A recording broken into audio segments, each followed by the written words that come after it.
reducing the country's debt, adequate social protection for the poor, economic growth and development, three key areas of focus for the government in the 2012-2013 financial year. And there's a readiness within the society to re-energize the nation-building project and to build a new Jamaica as a land of innovation, discipline, and prosperity. Part of this discipline involves a commitment to reducing the national debt. The goal is to reduce Jamaica's debt to GDP ratio to 130.5% in this financial year, gradually bringing it to 100% in the 2015-2016 fiscal year. And the inescapable precondition of the IMF seal of approval is that Jamaica must embark on a program that will steadily reduce our debt over the medium term. IMF approval will also make it easier for Jamaica to get the funds it needs from the Inter-American Development Bank, the World Bank, and the European Union. As part of the strategy to reduce the country's debt, tax compliance is a major initiative under the tax reform program. The Committee on Taxation is to complete its report that will form the basis for a white paper on tax reform. In the meantime, the government has sought to broaden the tax net in order to raise the $23.4 billion to fully fund the $612.4 billion budget. One such strategy is a reduction of the general consumption tax GCT to 16.5% and taxing certain items that were previously exempt. Pension reform in the public sector will also be a major focus.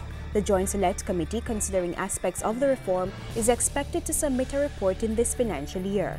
And a formal policy document will subsequently be prepared to this Parliament in order for us to begin implementation of pension reform in this fiscal year.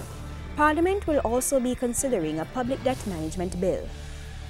The objective is to strengthen the existing governance framework by pulling together the numerous debt laws defining clear debt management objectives and reporting requirements. Ministries, departments, and agencies of government will also need to exercise fiscal discipline.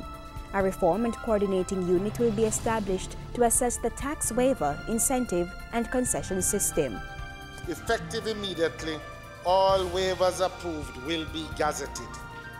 A comprehensive study of the waiver regime will be undertaken with a view to effecting the rationalization and reform of the regime before the end of the medium term.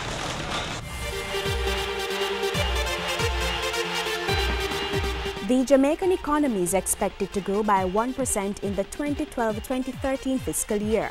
And to make this a reality, the government is working to make Jamaica more business-friendly. A subcommittee chaired by Justice Minister Marco Golding is working on a number of initiatives. Among other things, it is proposed that companies get their tax registration numbers to facilitate tax deductions once they receive their certificates of incorporation. The National Land Agency will also be authorized to collect real estate sale transaction fees when the transfer instrument is delivered to the titles office for registration. This will eliminate time-consuming six time-consuming trips to and from the stamp office just to complete the transaction. And to boost the productive sector, the Development Bank of Jamaica will be pursuing several initiatives. A $1 billion line of credit will be made available to the small business sector. $1.5 billion will be made available to micro, small, and medium-sized enterprises to facilitate $2 billion in investments. The DBJ has also set aside $250 million as a loan guarantee fund to enable lending to potentially good business borrowers from the small enterprise sector and medium enterprise sector who just do not meet the banking sector's collateral requirements. Persons investing in the development of solar water heaters will also receive a tax credit. The government is also seeking to develop a policy to formalize the establishment of public-private partnerships. A number of foreign direct investments will also come on stream. And the government will also be privatizing its interest in a number of entities.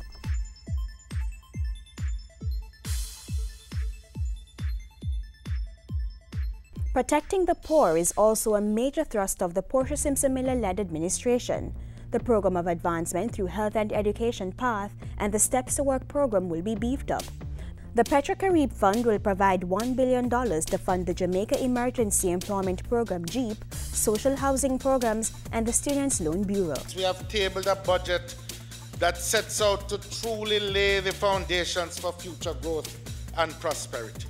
The new Jamaica will require a commitment from each of us, not only as stakeholders in the various sectors, but as citizens of the country as a whole, committed to building the social relationships based on mutual respect, civic discipline, and honesty.